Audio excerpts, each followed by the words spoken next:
প্রিয় দর্শক, দেশ এবং প্রবাসে এই মুহূর্তে যে যেখান থেকে আমাদের ইউটিউব চ্যানেলটি দেখছেন সবাইকে প্রীতি এবং শুভেচ্ছা জানিয়ে শুরু করছি আজকের প্রতিবেদন। তো দর্শক, দেখতে পাচ্ছেন যে আমার সামনে একজন বোন বসে আছে। আজকে আমরা আসছি বোনটির জীবনের গল্প শুনবো। আপু, আসসালামু আলাইকুম। ওয়ালাইকুম আসসালাম। কি নাম ভাই? পায়েল।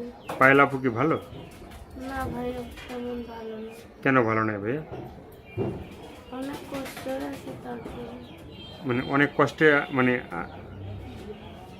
কেন অনেক কষ্টে কেন? ঠিক আছে, মাটা অসুস্থ, ভাইয়াটার ছোট ভাইয়াটার পড়াশোনা করাইতে। হ্যাঁ একবার প্রতিবেদন ছাড়ছিলাম, কোনো ভাইয়া হেল্প করে নেই। হুম আজে বাজে কথা বলছে, সবাই ফোন দিলেই খালি আজে বাজে কথা, কোনো ভাইয়া হেল্প করে নেই। হুম মানে কোনো ভাইয়া হেল্প করে না? কষ্ট করে আমি ভিডিওর সামনে।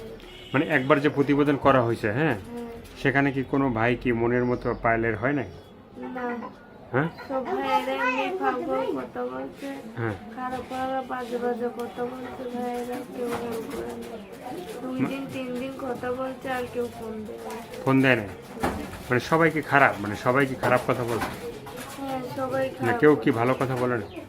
কতজনে বলছে খুব ভালো কথা, কিন্তু আর তারা হেল্প করে নেই আর ফোনও দেয় না। মানে যারা ভালো কথা বলছে, হ্যাঁ, তারা তো খারাপের চেয়েও তো ভালো, মানে যারা খারাপ তাদের চেয়ে তো ভালো না? হ্যাঁ। তাদের জন্য কি দোয়া করা হয়? হ্যাঁ, দোয়া করি তো। হুম হ্যাঁ। মন থেকে নাকি? হ্যাঁ, মন থেকেই দোয়া করি। মন থেকে দোয়া করা হয়। পায়েলাপুর দেশের বাড়ি কি? সেদিন আসবো। দিনাজপুরের মেয়ে। হ্যাঁ। তো আপুর কি বিয়ে শাদী হয়েছে? না ভাইয়া, বিয়ের সাথে হয়নি। আম্মুটা অসুস্থ, ছোট ভাইদের পড়াশোনা করাইতে হবে। মানে ছোট ভাইরা কি পড়াশোনা মানে করাইতে চাচ্ছ? হ্যাঁ, ছোট ভাই কান্না করে, পড়াশোনা করে। সবাই পড়াশোনা করে দেখে কান্না করে। মানে সবার পড়াশোনা দেখে সে কান্নাকাটি করতেছে? হ্যাঁ, আর আম্মুটা অসুস্থ, ভাই, চিকিৎসা করার জন্য টাকা নাই। ভাইয়ের বয়সটা কত ছোট ভাই? এই 4-5 বছর। মানে 4-5 বছর? হ্যাঁ। তো তাহলে তো আর 1-2 বছর পরে তো মানে তাকে স্কুলে দেওয়া যাবে। হ্যাঁ, হ্যাঁ। তো নিজে কি লেখাপড়া করা হয়েছে? নিজে কি লেখাপড়া করছিলে? না, আম্মুটা বাসা বাড়িতে কাজ করছে, অত টাকা পাই নাই। হুম তার জন্য খাওয়াইবে না পড়াশোনা করাইবে, হুম তার জন্য করাইতে পারি না। বাবার কি হয়েছিল? বাবার বাবা চলে গেছে। মানে চলে গেছে? হ্যাঁ। মানে সে কি মানে এখন তোমাদের সাথে যোগাযোগ নাই? না। হুম না। যোগাযোগ নাই, মানে এই যে তুমি যে বড় হইছো, হ্যাঁ, হ্যাঁ। তো তোমার তো বিয়ের বয়স হয়ে গেছে নাকি? হ্যাঁ। তো এখন তো বিয়ে শাদী তো দিতে হবে নাকি? হ্যাঁ। দিতে হইলে মানে সেজন্য কি মানে বাবা তোমার খোঁজ খবর নেয় না যে আমার মেয়েটা বড় হয়েছে, বিয়ে দিতে হবে? না, বাবা খোঁজ খবর নেয় না। বাবার মনে বাবাই আছে। হ্যাঁ, বাবার মনে বাবাই চলে গেছে, বাবা কি আর খোঁজ খবর নেবে? বাবা মানে তার নতুন বউ নিয়ে চলে গেছে। হ্যাঁ। মা কি করতেছে? মা কি আবার অন্য জায়গায় বিয়ে শাদী বইছে? না না, মা আমাদের ছোটবেলা থেকে বড় করছে, অনেক কষ্ট করে বাসা বাড়িতে কাজ করে। হুম এখন অসুস্থ হয়ে বিছানায় পড়ে গেছে। হুম ডাক্তার দেখাইতে পারি না, চিকিৎসা করতে পারি না টাকার জন্য। হুম আমি বাসা বাড়িতে কাজ করি, 500 টাকা পাই। হুম আমার ডাক্তার দেখাইবো না, আমাদের বাড়ির সংসার চলে না। হুম সেটাও কথা। তো এতক্ষণ তো মানে কষ্টের কথাগুলো শুনলাম, ঠিক আছে।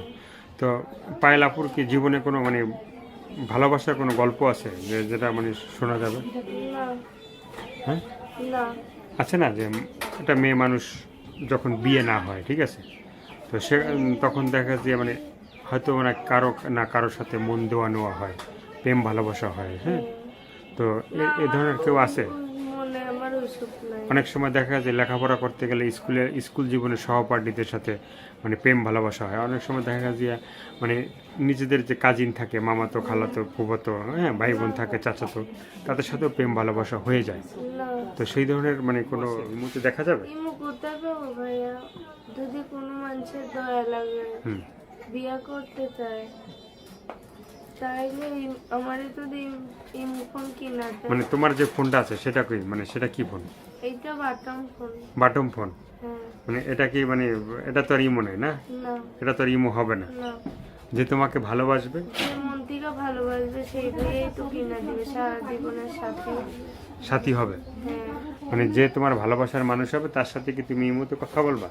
হ্যাঁ, বলবো না কেন? সারা জীবনের পাশে থাকবে, হ্যাঁ আমারে হেল্প করবে, তার পাশে আমি থাকবো। তাহলে বলবো না কেন? মানে তার পাশে তুমি থাকবা। হ্যাঁ। তারপর কি আজকে মানে খাওয়া দাওয়া হয়েছে কি দিয়ে? তুমি যে মানে কথা কইতে কইতে ছোট্ট ছোট্ট কথা বলতেছো, হ্যাঁ আজকে বোঝা যাচ্ছে যে তুমি মানে 3 মাসে খাওয়া দাওয়া করো না, ঠিক আছে? না, ডাল ভাত দিয়ে খাইছি, ডাল ভাত। ডাল ভাত দিয়ে, হ্যাঁ। মানে মা যেটা পাক করছে সেটা দিয়ে খাইছে। হ্যাঁ। বাসায় বাড়িতে টাকা পয়সা নেই, কি খাবো? পাক করে কি মাই? আমি পাক করি, আম্মুটা অসুস্থ। মানে তুমি পাক করতে পারো? হ্যাঁ। হুম। হ্যাঁ। আচ্ছা আচ্ছা, তো তোমাদের পাক শাক মানে যারা এই যে ভাইরা ফোন দেবে সে কিন্তু মানে তোমার বাসায় আসবে পাক খাইতে, হ্যাঁ? হ্যাঁ। তো এখন কেউ যদি বিয়ে শাদী করতে চায় তাহলে মানে প্রস্তাব নিয়ে আসবে কার কাছে, বিয়ের প্রস্তাব? আমার আম্মুর কাছে। আম্মু কি গার্জিয়ান? হ্যাঁ। হ্যাঁ। হ্যাঁ। তো আম্মুকে মানে আম্মুকে নিয়ে থাকা হয় কোন জায়গায়, মানে দিনাজপুরে না না, ঢাকায়। ঢাকায়? হ্যাঁ। মানে সেখানে বাসা ভাড়া দিতে হয় কত? বাসা ভাড়া 1000 টাকা। 1000 টাকা? ঢাকা শহর পাওয়া যায় 1000 টাকা বাসা ভাড়া? না, মানে কোনো রকমের মানে বস্তির ভিতরে থাকা হয়। বাড়িতে, পুরন বাড়িতে, ভাঙা তোলা বাড়ি থাকে। আচ্ছা, আর কিছু বলার আছে তোমার? আর বলবো এটাই যে কোনো ভাইয়ের খারাপ মতলব নিয়ে ফোন দিয়ে না, ভালো মতলব নিয়ে ফোন দিয়ে, যে সারা জীবন পাশে থাকবেন সে ভালো মতলব নিয়ে ফোন দিয়ে। তো দর্শক, এই আপুর কথাগুলো শুনলেন, ভালো লাগলে অবশ্যই তার পাশে থাকবেন। সাহায্য সহায়তা, প্রেম, ভালোবাসা, বিয়ে শাদী যে যেটা করবে সেটা আপনাদের একান্তই ব্যক্তিগত ব্যাপার। ভালো থাকেন, সুস্থ থাকেন, 5 ওয়াক্ত নামাজ পড়েন, আর দেশটাকে বেশি বেশি করে ভালোবাসবেন। যারা নতুন চ্যানেলটি সাবস্ক্রাইব করে সঙ্গে থাকবেন। সবাইকে আল্লাহ হাফেজ, সবাই ভীষণ ভালো থাকবেন।